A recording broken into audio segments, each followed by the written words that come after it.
This is part 1. If you want me to continue, let me know in the comments section. If there's interest, I'll do more. If there's no interest, I won't. At the end, I'll point out a couple of things that are not present here, but should be. Let's get into it. So you mentioned that you arranged in these text messages to have the defendant show up for an interview at the sheriff's office at 10 a.m. on January 29th, which would be Wednesday. Did she show up at 10 a.m.? She did not. Were you able to have any contact with her around that time frame to indicate where she might be or why she wasn't there? I did text her, yes. Did you get any responses?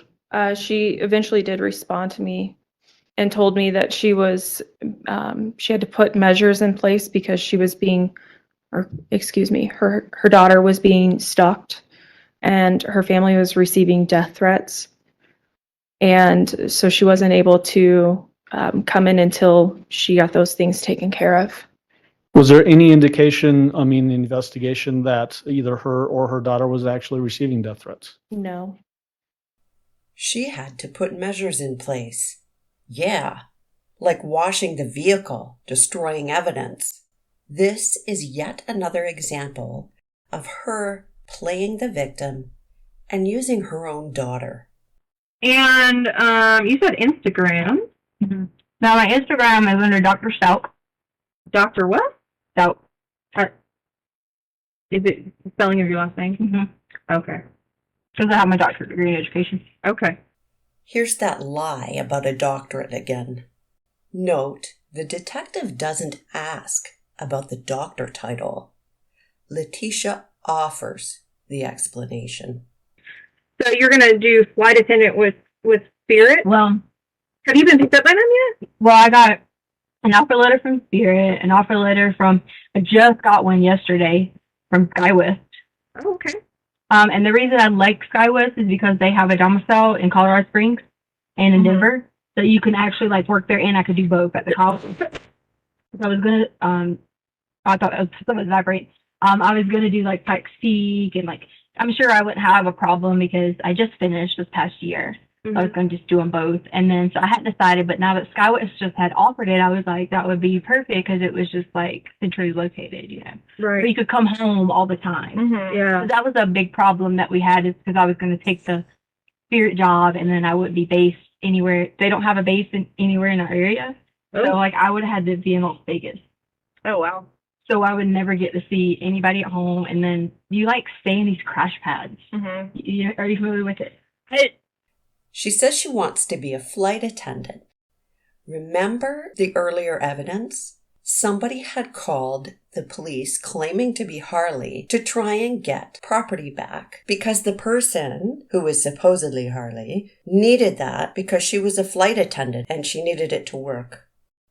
Note here, she's discussing her future and her plans for her future. When your child is missing, your brain is not oriented to future plans.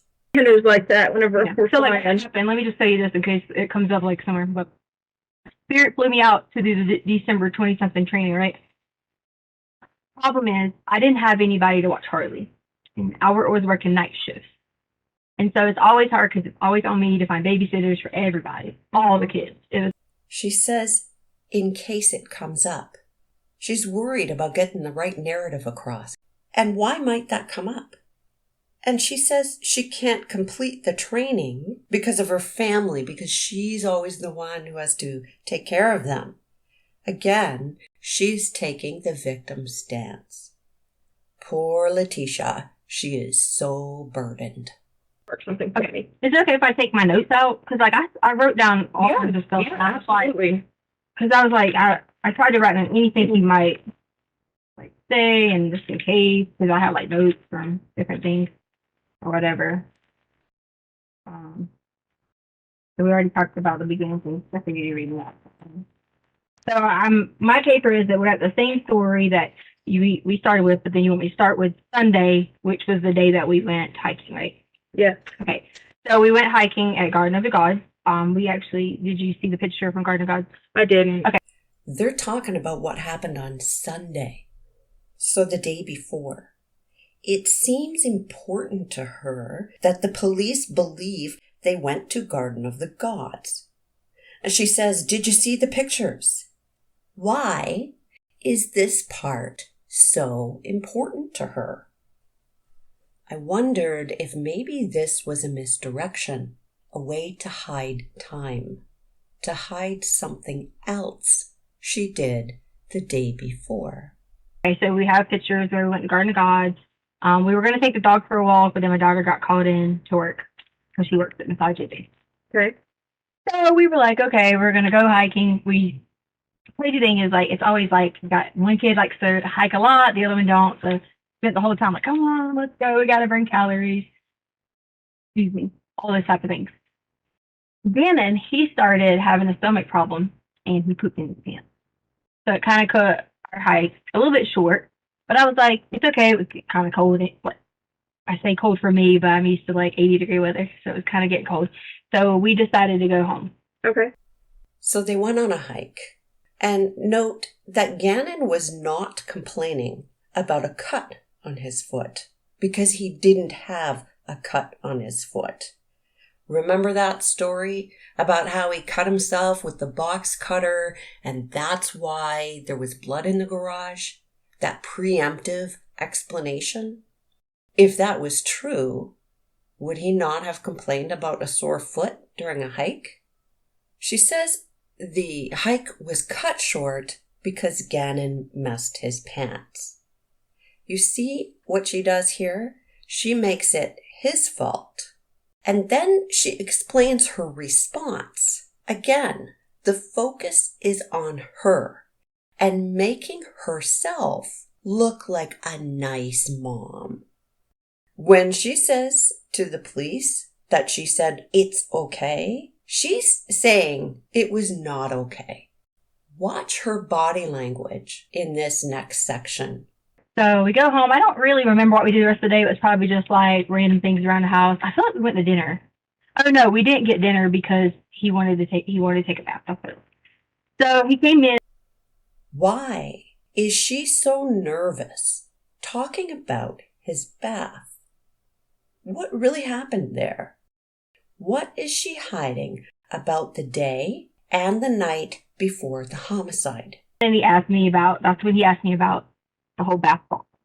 Okay. And he had pooped in his pants, so I thought he wanted to take a shower, so I gave him a bath bomb. Okay. So going through the night, we were just doing like a regular random. I feel like I don't know who I should be talking to, but you can talk to both of us. We used to be doing like random things around the house. It's Sunday, no football on. I mean, I don't know like specific every little detail we did, but just a normal everyday situation. Other than he was in a lot of pain because he gets really bad. And is it okay if I like show you like graphic, like not graphic, but like with my hand motions? Yeah, that's fine. He'll get where he has to like poop, and like I swear they're like that big. It might take like 2 to 3 weeks. He has a GI problem, so because he takes Vyvanse, so like he's on this drug. Why was that drug not found in his system? Went the whole time without Vyvanse.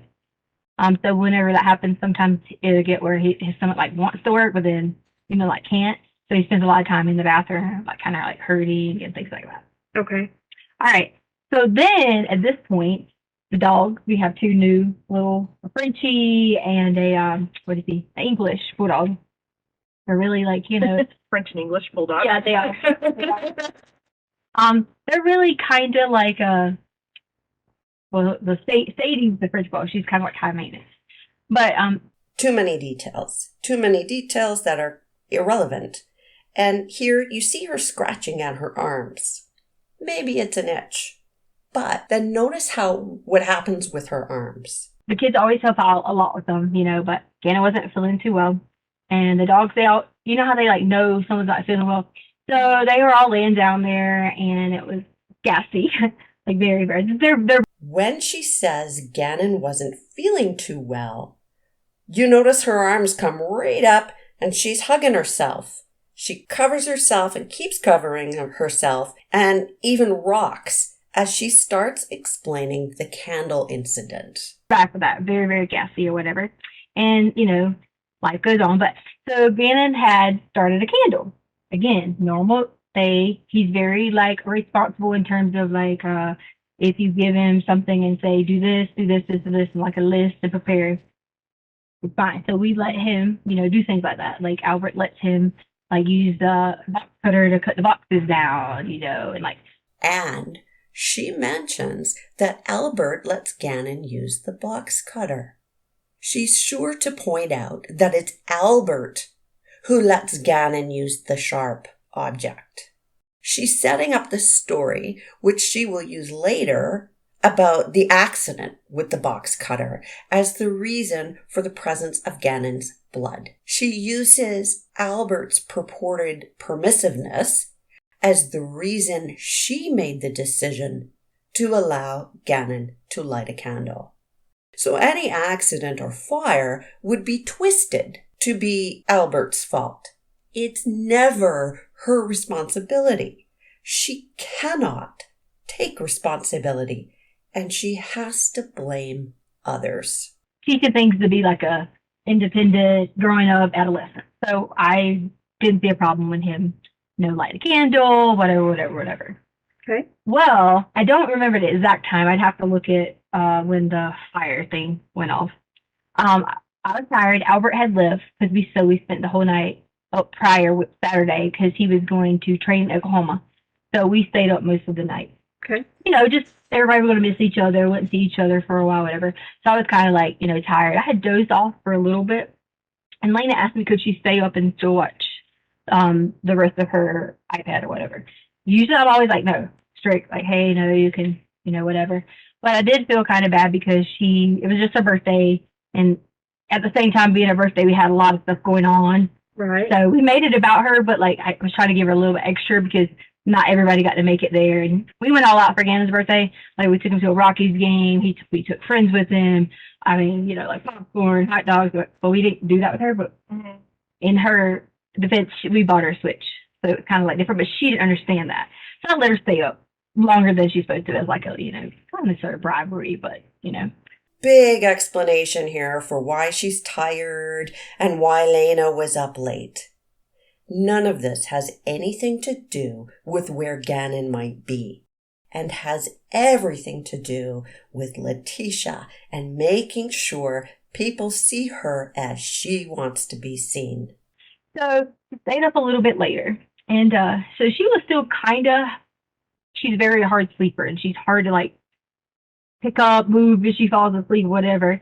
But I could tell she was just barely asleep when I went in there.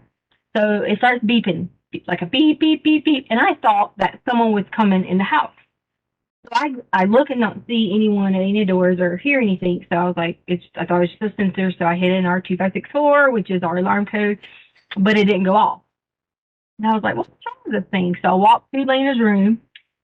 The alarm is in her room, and I walk back like through the top part of the house, and you've been in the house, so you know the top part of the house. I haven't been in here. Okay, so there's the upper level and then there's the below basement. So I like walk back and forth or whatever. I didn't see anything going on. Then it started saying fire, fire, fire, fire, fire. Like it kept saying fire. Oh wow. So and I thought it was you know how like so there's like sensors for your fire alarm and then there's sensors for your like alarm.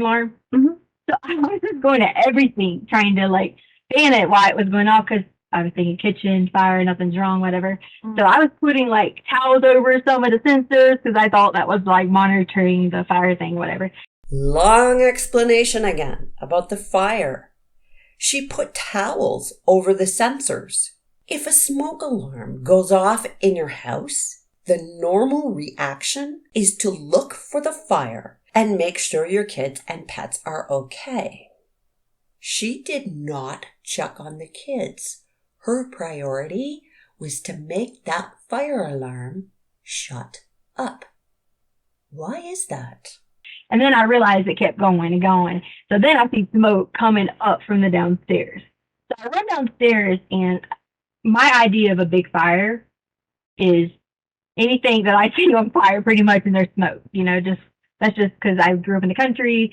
So, like I remember bonfires and like things like that, So there was smoke coming up through the basement. So the basement has So if you walk down the basement, there's a sofa and stuff over here. It was coming up through the basement.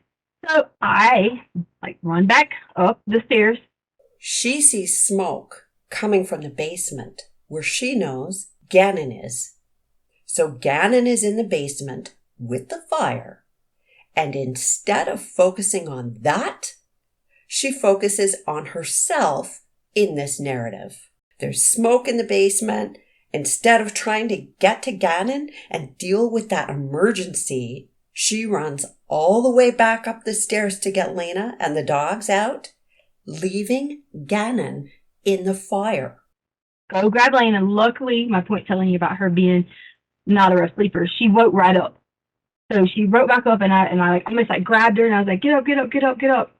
I gave her the keys. I said, she gave Lena keys. When did she get keys? Can you go? I don't remember the exact order, but I said something along the lines of, can you go take the dog to Daddy's truck and sit there and wait? Right. So I don't remember the order of how we all ran out the house, but I know that at that point I did. She ran out, and I can't remember if I ran out to make sure they got the truck or if she ran out by herself. I don't remember that part, but I do know that had gotten in the truck.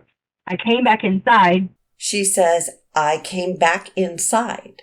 So she has run up the stairs, got keys from somewhere, got Lena and the dogs out, went outside, all before she goes back in for Gannon, who was in the fire. Run back downstairs, and that's when I was trying to get Gannon, because I couldn't get, I didn't know how to get everybody at once. So my main thing was to get the front people out, and then go. So then I ran back downstairs to get Gannon. And then the fire was on the floor over here, then on the sofa. So I'm pretending this is the sofa and this is our floor. So it was right here and right here. And I saw the candle that was over here. So there was covers everywhere because the kids always get on them about, they leave a lot of covers laying around all the time. I mean, there's 10 clothes and LOLs and blankets and all this. So they were all right here. So I take a whole bunch of them and I go and basically smash down on the sofa and the fire to put it out. So I got a burn, and then I was like... She claims she's trying to put out the fire, and she points out she got a burn. This little boy was on a burning couch. His blankets were on fire. Her focus is that she got a burn. Deanna's upset, freaking out, because he's scared he's going to get in trouble and da-da-da-da-da. So, the whole talk was going on. So we drove maybe around the block a little bit and came right back. So we came back in and, developed a plan for the next day to figure out, honestly, we were going to fix the carpet and try to, not say anything. And the reason for that is because, Albert freaks out about every little thing. If the kids do something and I'm on, me, and he'll be like, you didn't do this, you weren't being a good mom, you weren't doing this, you weren't doing that. And so we both kind of were a little worried about it, and he gets very crazy. Again, she says, Albert freaks out. Again, she uses the word crazy to describe him. She is painting him as abusive and painting herself as the victim.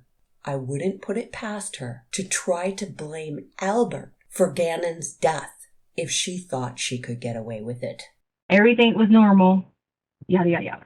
Now, I'm going to let you know in a little bit why he was bleeding. She starts this narrative and she says, I'll let you know.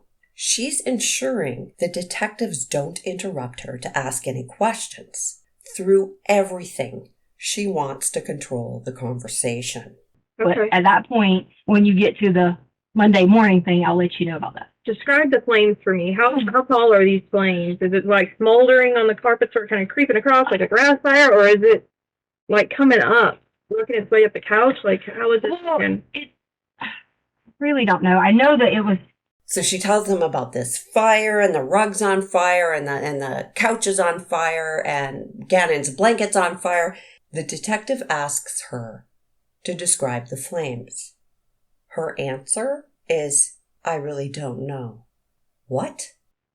Here, centralized on the floor, but I could see, I think the smoke might have kind of intimidated me more because I spent the whole night coughing. She says she spent all night coughing. Again, it's all about her. How are the kids? What about the 2 kids?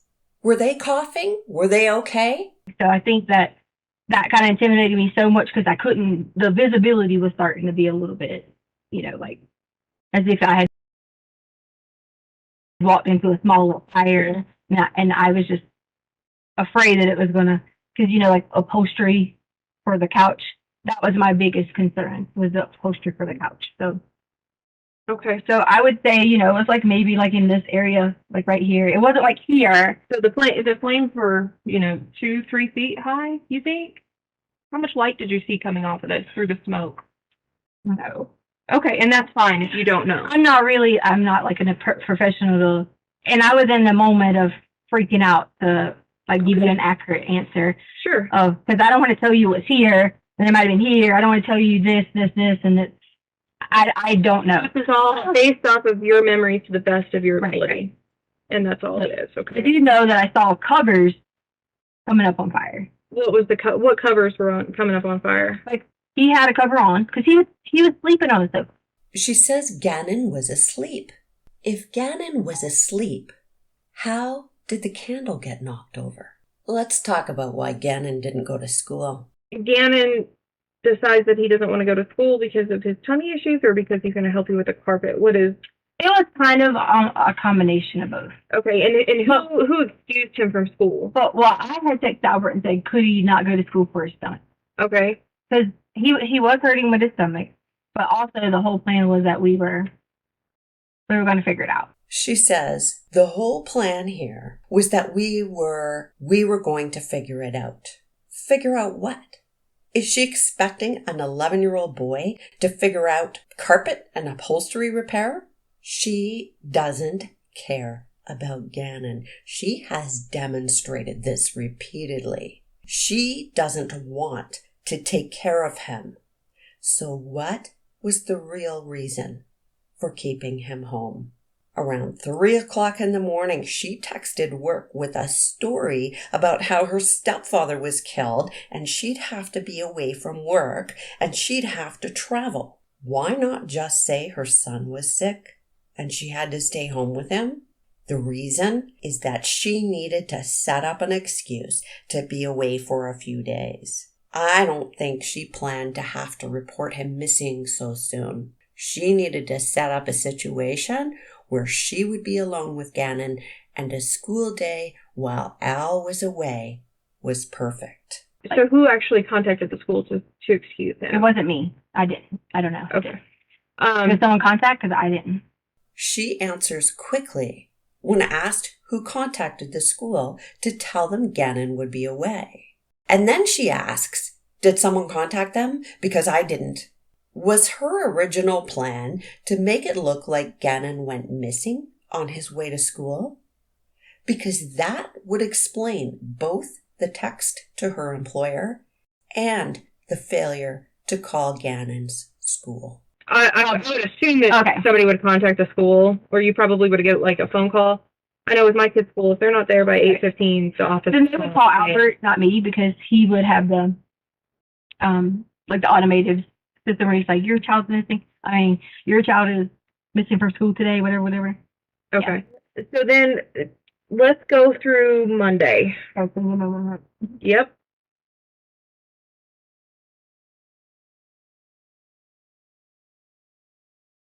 So we wake up on Monday. Normal.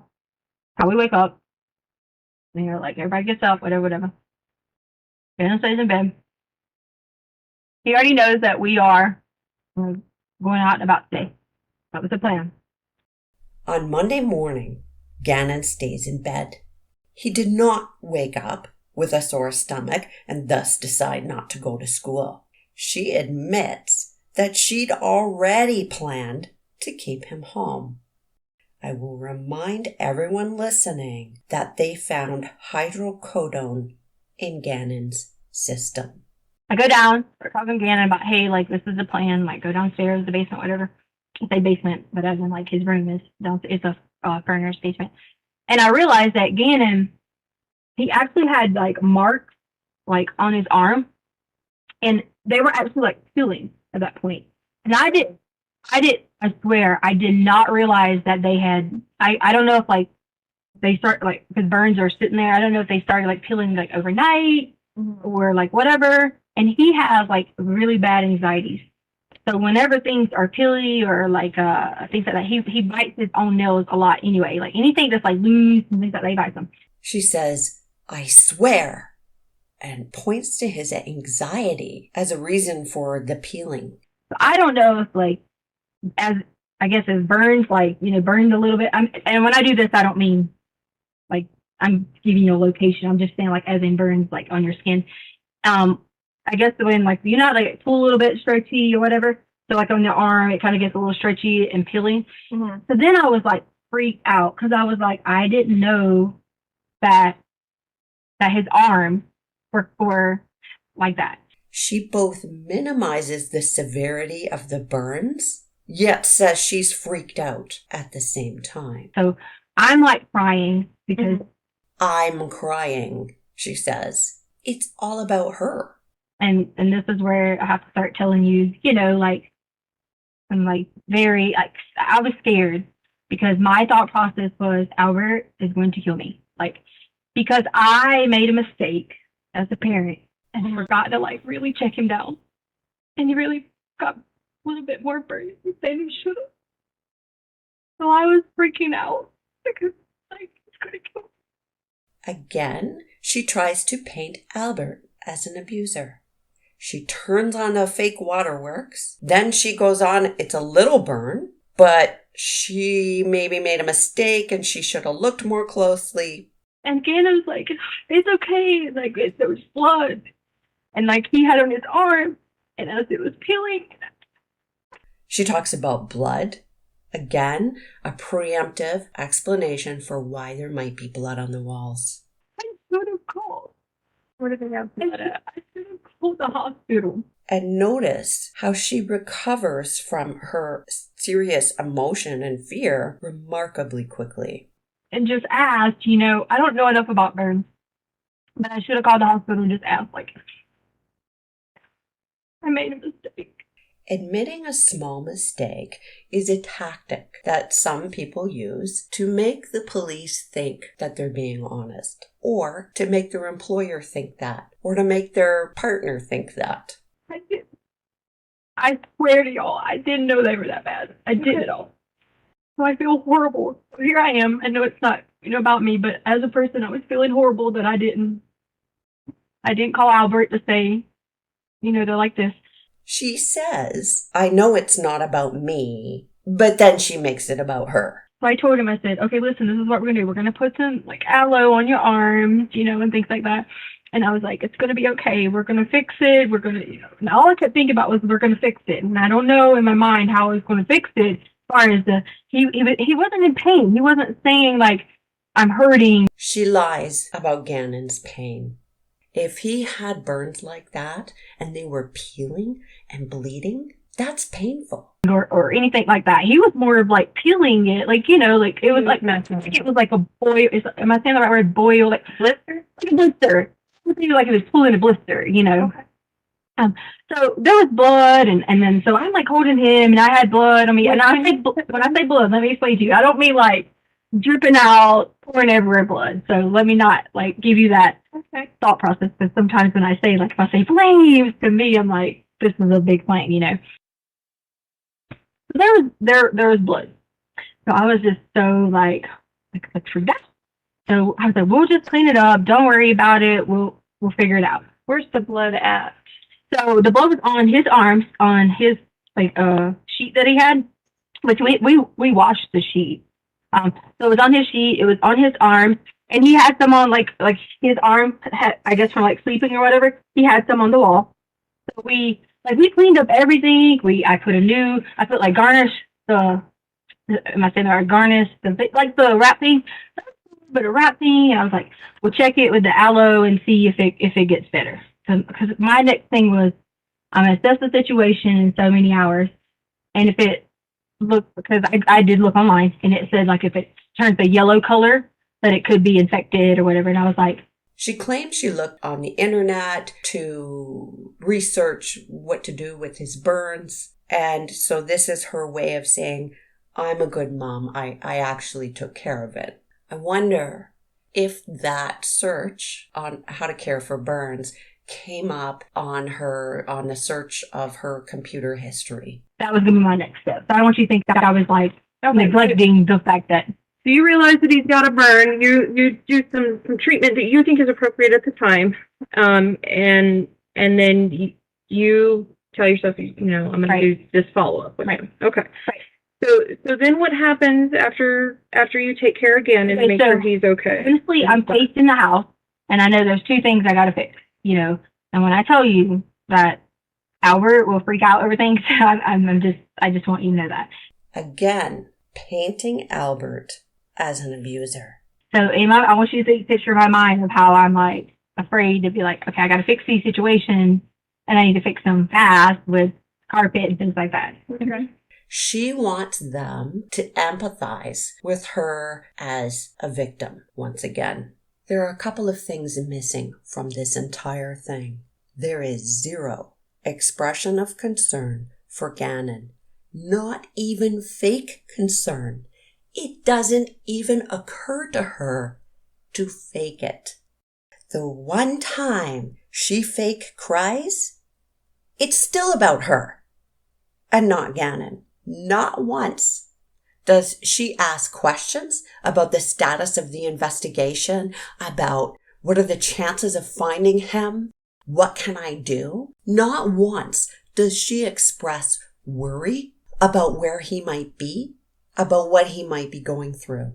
Not once does she change personalities. She's claiming that she has dissociative identity disorder and that it was an alternate personality who killed Gannon, and she's not responsible, and these personalities are not in her control, that they come out when she's in a stressful situation. Well, being interviewed by the police in respect to a missing child that is dead is stressful, highly stressful. Yet not once does any of these personalities even poke its head out. Thank you for listening. If you want a part 2, let me know.